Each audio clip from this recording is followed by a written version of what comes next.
Assalamualaikum warahmatullahi wabarakatuh. Saya Betari Febriana Putri dari kelas 11 IPS 2 nomor absen 4.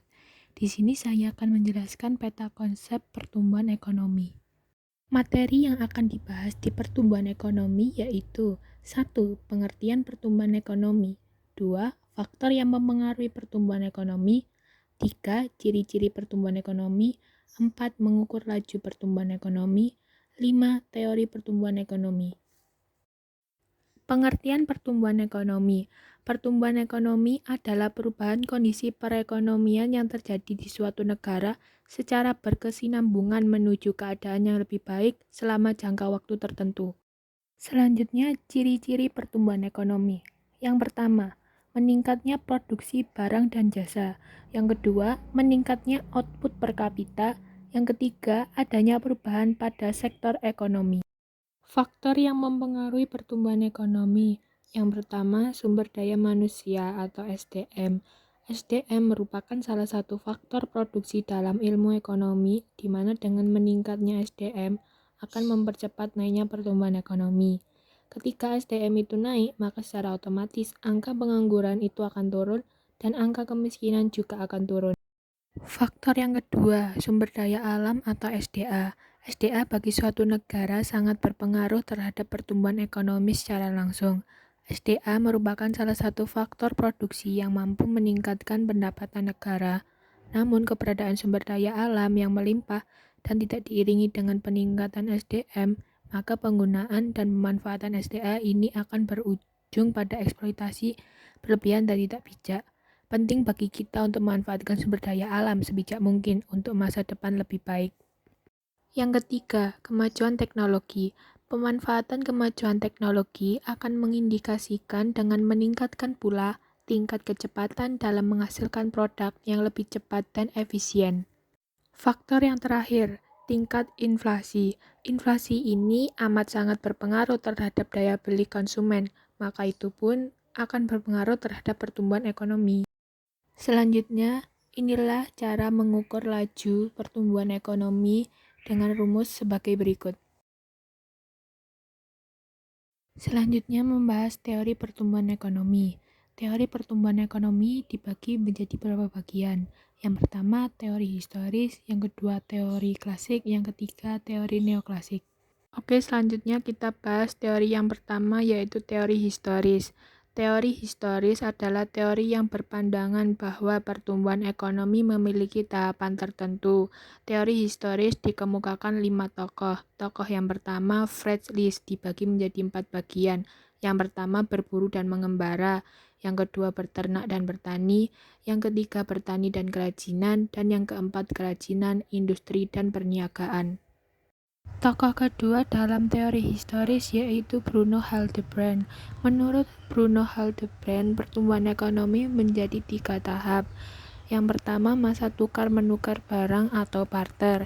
Yang kedua, masa tukar-menukar dengan uang atau jual beli. Yang ketiga, masa tukar-menukar dengan kredit. Tokoh yang ketiga dalam teori historis yaitu Karl Bucher.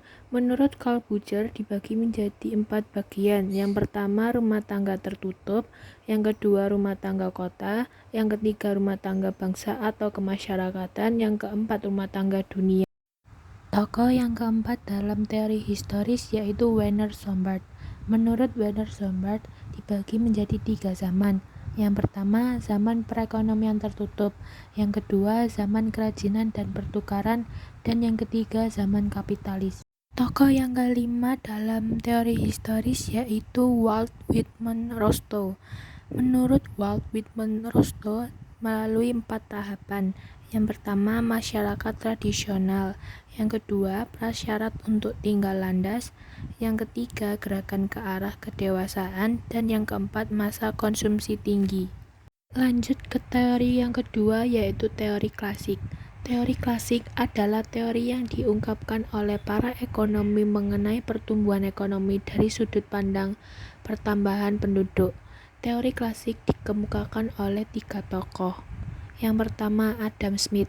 Perekonomian akan tumbuh dan berkembang jika ada pertambahan penduduk yang memperluas pasar dan mendorong spesialisasi. Pertumbuhan ekonomi dibedakan menjadi dua aspek, yaitu pertumbuhan output total dan pertumbuhan penduduk. Tokoh yang kedua dalam teori klasik yaitu David Ricardo. Pertumbuhan penduduk yang semakin besar akan menghasilkan tenaga kerja yang banyak, sehingga upah menurun dan perekonomian menjadi stagnan. Tokoh yang ketiga dalam teori klasik yaitu Thomas Robert Malthus. Menurut Thomas Robert Malthus, pertumbuhan penduduk 2 kali lipat dibandingkan produksi pangan, sehingga akan terjadi krisis pangan atau kelangkaan. Selanjutnya teori yang ketiga yaitu teori neoklasik.